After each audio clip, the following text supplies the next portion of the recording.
Welcome to History Mysteries, where we unravel the hidden chapters of history that often go unnoticed. Today, we dive into a geopolitical move that has shocked both experts and citizens alike. Somalia's startling decision to cede control of its vast and strategically important coastline. At first glance, it might seem like just a change on the map, but this decision carries significant consequences, with ripple effects that extend far beyond Somalia's borders, from economic losses to environmental threats and national sovereignty at stake. This is more than just a shift in territorial boundaries. Stay tuned as we break down why this decision matters not only to Somalia but to the entire world. To truly understand why Somalia made this drastic decision, we need to look back at its tumultuous history. Somalia's coastline, stretching over 3,300 kilometers, has been both a blessing and a curse. Once the heart of the Indian Ocean's bustling trade routes, it was a commercial hub that connected Africa with the Arab world and Asia. For centuries, Somali traders played a pivotal role in the spice trade, while also providing access to coveted goods like ivory, gold, and incense. However, Somalia's modern history has been scarred by decades of civil war, piracy, and regional conflicts. Following the fall of its central government in 1991, the country spiraled into chaos, with warlords and militias vying for control over the fractured nation. The coastline, once a symbol of prosperity, became a liability, attracting criminal networks, human trafficking,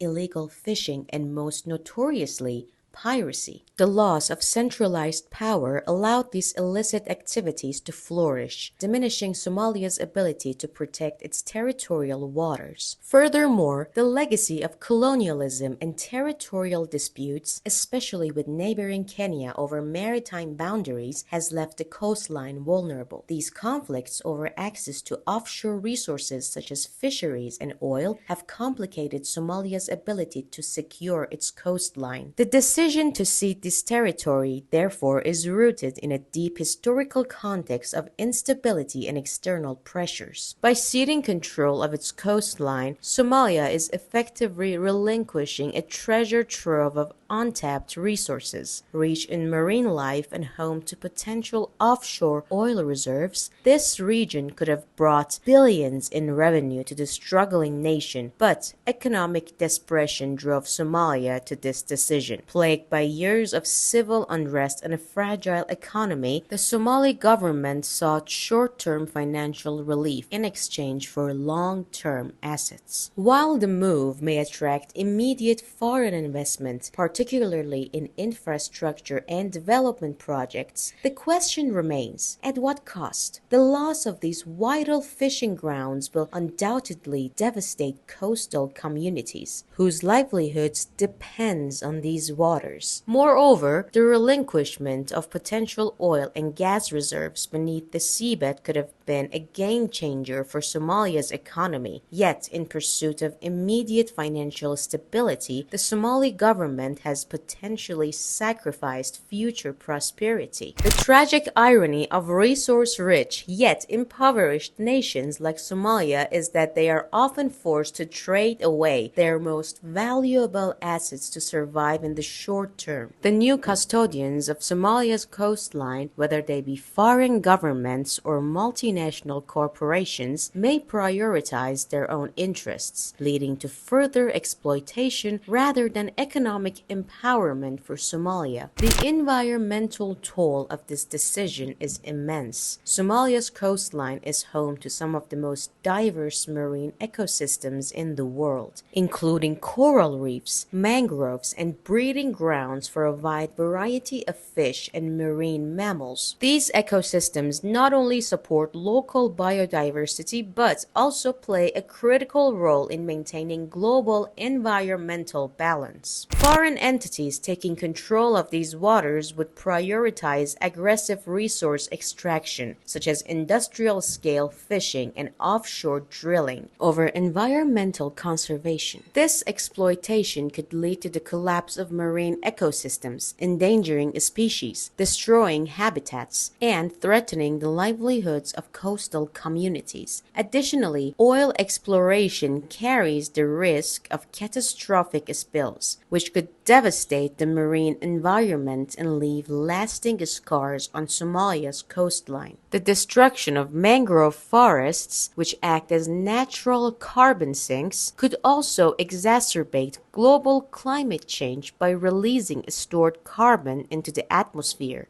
The environmental consequences of this decision are not just a local concern, but a global one. Somalia's decision to cede its coastline has upended the geopolitical landscape of the Horn of Africa. Neighboring countries and global superpowers are now closely watching the region, eager to assert their influence. The new custodians of the coastline could use this territory to control key maritime trade routes, including those linked to the Suez Canal, one of the world's most critical shipping lanes. Global powers such as the United States, China, and Russia are likely to engage in a new scramble for influence in the region. The increased foreign presence combined with interests of neighboring countries like Kenya and Ethiopia could lead to both opportunities and tensions. Somalia, once again, may find itself caught in the crossfire of global and regional powers vying for control of the Horn of Africa. For many Somalis, this decision represents more than just the loss of land. It symbolizes the erosion of national sovereignty. The coastline is deeply intertwined with Somalia's cultural identity and historical legacy. By surrendering control, Somalia's government risks inflaming nationalist sentiments and alienating its citizens. This move could further destabilize an already fragile nation as it fuels discontent and possibly ignites opposition movements. National groups may view the cession as a betrayal of the country's interests, leading to increased unrest and challenges to the government's legitimacy. Moreover, the coastline has long been a breeding ground for piracy,